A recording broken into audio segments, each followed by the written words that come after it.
Hey guys, so I haven't updated in a while. Most of you know a lot of stuff has been going on. But I seriously need to catch you guys up with what's going on in the garden. We lost most of our spring greens to the wildlife in our area. So that's kind of a failed experiment there, but we have learned a lot. So I'm going to take you around and show you the new summer starters, show you what's going on in the garden, and we'll go from there. Alright, so over here in this corner, we have what's left over from the lettuce that didn't make it into the garden, which is good for it because it gets to grow. I'll probably be cutting these up and throwing that into a salad to free up all these little pots. Here are my container carrots. Lovely greens everywhere. I probably need to go through and thin them a bit because I don't think they're growing tubulars yet. And here's the mustard and kale. Looks kind of wimpy because I've been going through every 2 to 3 days and snipping leaves for salads. So these are about to come up too and be replaced with something yummy. Haven't decided yet. I might do another round of mustard inside because it's been really nice tossing the fresh leaves in with salad.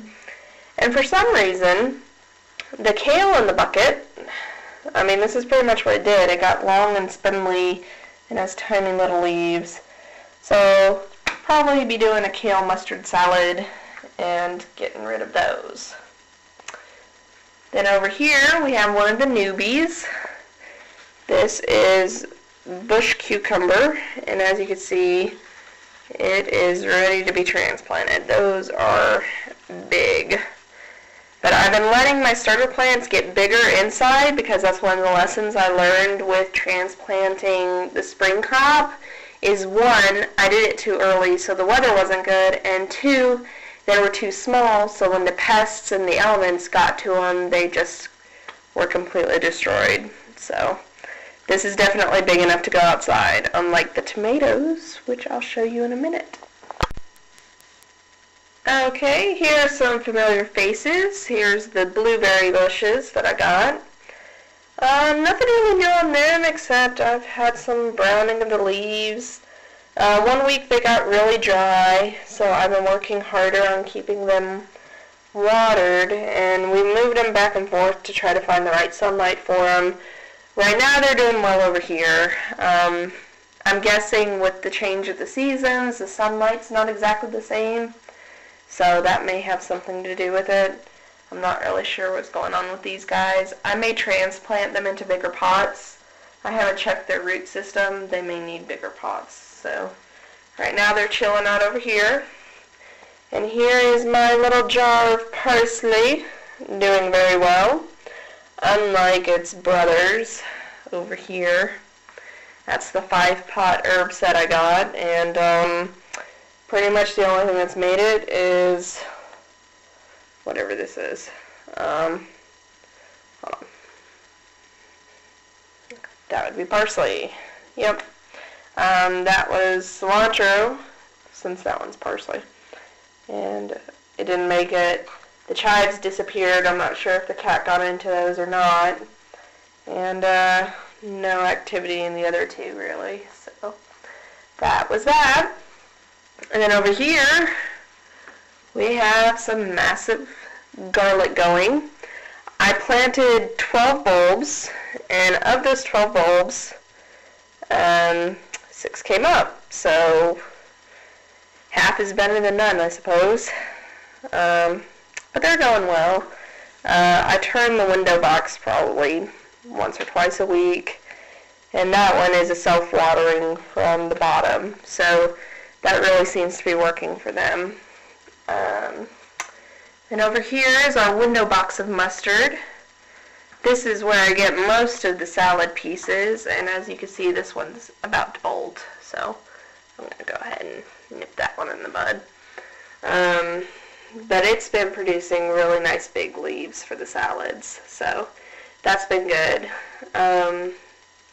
Probably do another run or two of that, and then I think I'm going to replace this one with Hungarian hot wax pepper. I bought a seed packet and I tried to get it started with the tomatoes, but I don't know if it's the pot I put it in or what happened, but it hasn't come up. So I think I'll redo it in this window box when the mustard's done. And here we have some delicious tomato plants.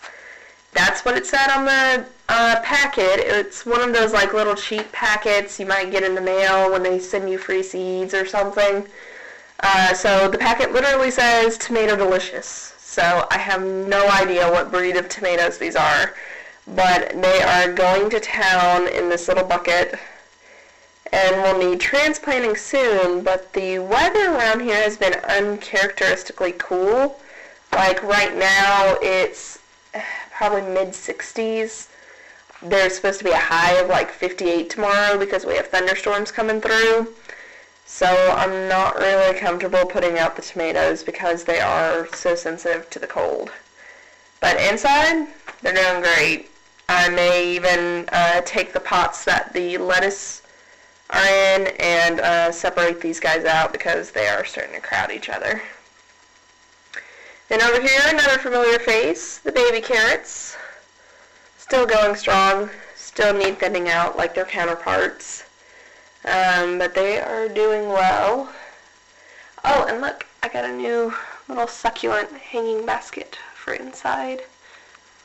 I love succulents, they're so pretty. Alright, on to the greenhouse trays. Lots of tomatoes. My goal this year is to can tomatoes.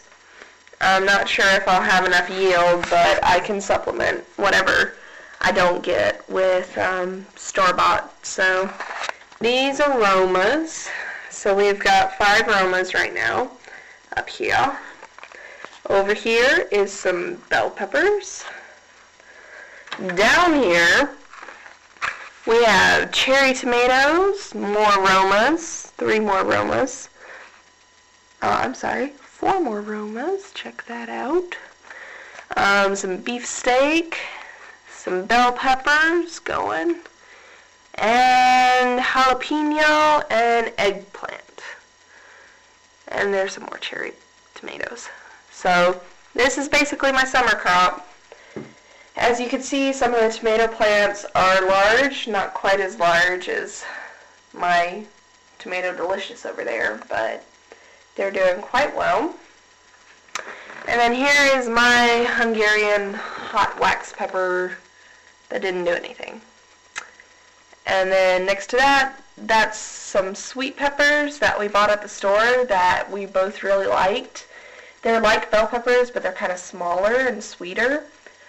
So I saved the seeds from the store-bought ones and planted them, and they did really well. So now I'll take you guys out to the garden, and you can see what's left of my spring crop, and I'll talk a little bit about what's going on out there. Definitely looking like there's gonna be a storm coming in. Yay. Oh, I almost forgot, we've got our porch crop. Here are the milk jugs. This is my kale. Again, small leaves, but I'd expect that in a small space. And here's the Asian mustard, which has just surprised me greatly. It's actually bolted, but I picked off the flowers, and I've got to go through and trim them out, both of them out, soonish. Then over here is my container with Swiss chard and kale. And when you see the garden Swiss chard, you'll be like, whoa, because this stuff is, I mean, you see it's getting big. I'm letting it get big because I want that full-on effect. So that's awesome. And then the kale in here is also getting large. So I'll get to eat those soon. So excited. And then over here, I got a potato bucket. It's like a bucket inside of a bucket that you grow potatoes, and like you take the first bucket out and you can pick the tubulars off. And as you can see, at least one of them's coming up. Not too shabby for a Walmart kit. And then over here we have some Spicy Glow basil. We picked this up at a farmer's market, and it is just going to town since I put it in a new pot, which is awesome. And then here I have Mexican gherkin cucumbers, which I plan to pickle. I'm really excited to see these come up. I've heard good things, so hopefully they'll be good. And then over here, I am super excited about this one. My mom for Christmas sent me a bag of Anasazi beans. I wouldn't say they're rare, but they kind of are hard to get a hold of. I think you can get them in most natural food stores in the bulk section, but they're akin to a pinto bean, but they're sweet. And Native Americans in the Southwest region, this was one of their main sources of protein. So I was a little nervous about growing it in our climate because we're in the Northeast, but I figured I'll try it in a container. If it doesn't work, it doesn't work. I'll just have to go online and buy them because there's nowhere around here that sells them. But 4 out of 5 beans that I planted are coming up, and as you can see, they're doing really well. So I am super excited because if I can grow my own Anasazi beans, I will be so happy because I love to eat them so much, but I can hardly find them, and when I do find them, they're very expensive as far as beans go. So I think she bought hers offline for I want to say $6 a pound.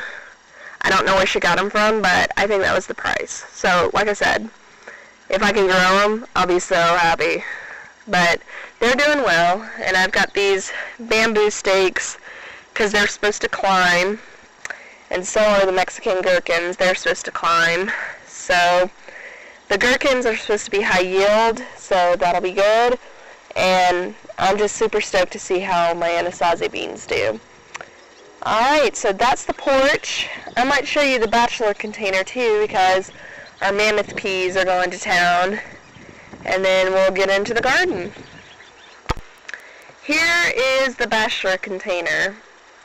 I'm not sure if I've shown you guys this one before. This was something when I started gardening this year. My fiance asked me if I would plant some things that I hadn't planned on planting.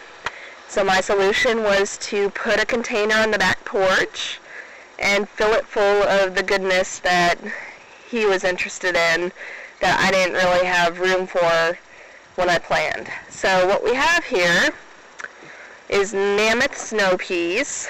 As you guys know, I was growing sugar snap and regular for the garden, but he wanted snow peas, so he got a teepee in his container, and we have a pea flower that just popped up today, so that's exciting.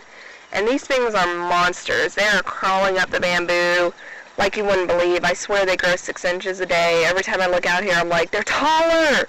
I've had to tie them up at least 3 times to train them to go up the bamboo, but I'm starting to think that maybe I should have figured out a different solution because I think they're going to overrun this bamboo and just go all over the place. But we'll deal with that when it happens. Right now, super stoked that we have a pea flower and see how they grow their actual pea pods. And under here, which has been totally taken over by the peas, I planted both types of mustard. So that was originally what I had in there was the mustard and these onions here. And then he wanted the mammoth snow peas, so they went in there as well. But there are, I believe I planted 9 onions in there. Sweet, I want to say they were sweet yellow onions. So they're going to town, and hopefully in a month or 2 they'll be ready to harvest. I'm not sure. They had these little bulbs on them. I forget what they're called, but they're supposed to like flower or something. And I know in garlic you're supposed to take them off. So I took them off. to try to preserve the bulbs. So hopefully I did that right. I have continuously forgot to go online and double check that, but I will try to do that and post it in this video or in the description box below if I did that right or not, just so everybody else will know, as well as myself. Alright, on to the garden. And here it is! As you can see, I have severely neglected my weeding duties. It's been crazy the last month and a half or so, so I haven't been doing my due diligence. I'm not going to make up any other excuses or anything. That's just, I mean, it is what it is. But that being said, some interesting things have been going on. Here is my mustard row. And as you can see, my mustard has bolted. It didn't really grow up like you saw the ones inside with the big leaves. Yeah, this really didn't do that out here. I'm not sure if it was the weather or the soil content or what, but overall the containers did much better. Alright, and then over here is round 2 of my spaghetti squash. The first 5 plants that I planted out here were eaten. At first I thought it was critters, but we have since reevaluated that and concluded that we have a bug problem. This has forced me to do the one thing I didn't want to do and use pesticides in the garden, but I mean, the whole point of this is to yield a harvest, and if I can't yield a harvest because the bugs eat my food before I do, something must be done. So this year we've done pesticides. Next year I hope to go fully organic and find different solutions. But for this year, for intents and purposes, we're trying to save the plants. So that's what we've done. And then over here are the peas. We trellised it up and kind of TP'd it in the middle. I don't know if it was the weather or the stress of transplanting, but they did not do well. That half is pretty much all gone. There's a couple of pea plants still kind of struggling. Over here, it's kind of interesting, like this one, for example. On the bottom, it looks really, really bad. But on the top, I don't know if you can see that, but we have flowers and pea pods. Like, it's doing really well. This one didn't make it. That one's struggling. It's small, but it's got new growth on it. And then this one's doing really well. We pulled a pea pod off of it yesterday before we dusted pesticide, and it was really delicious. And as you can see, there's another one on there. So, and then that one has 4 flowers on it, and the other one's flowering. So the ones that made it are doing really well, and we're going to have peas soon, probably in the next week or so. So that's good. Then over here, my sole survivor, my broccoli rabe. As you can see, it's been pretty eaten, but it's flowering. I don't know much about growing these, but I assume that the flowers, the little yellow flowers, will turn into the broccoli florets, and then I'll be able to pick this and saute it up. And then strangely enough, my red lettuce has not been touched by any insects, and it's doing really well. And I'll probably be pulling it soon. So, yay, one thing made it. And then here's the Swiss chard, which makes no sense. And I think that's lettuce, but I'm not sure.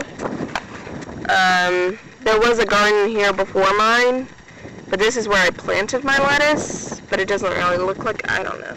I don't know what it is. I haven't pulled it. I haven't done anything with it. But here's my Swiss chard. As you can see, it is not looking so hot compared to the stuff in the container. Now this one has been eaten. And this one's been eaten a little bit, but it's kind of brown. Like I said, we've had some real problems. More so than I expected. So, and then here's what's left of my bok choy. It didn't grow very much, and then it bolted. And that one's just been shredded down to the stalk. So here's the radishes and the turnips, which they're doing really well. My video kind of cut out on me, but I was saying, you know, we don't have any bok choy, we don't have any Swiss chard, any mustard, and the spinach and kale didn't come up at all. So this is pretty much all that's left out of the spring run is red lettuce, peas, radishes, and turnips. Yeah, so it's been a really rough spring, but hopefully we'll get our lessons learned and get a better result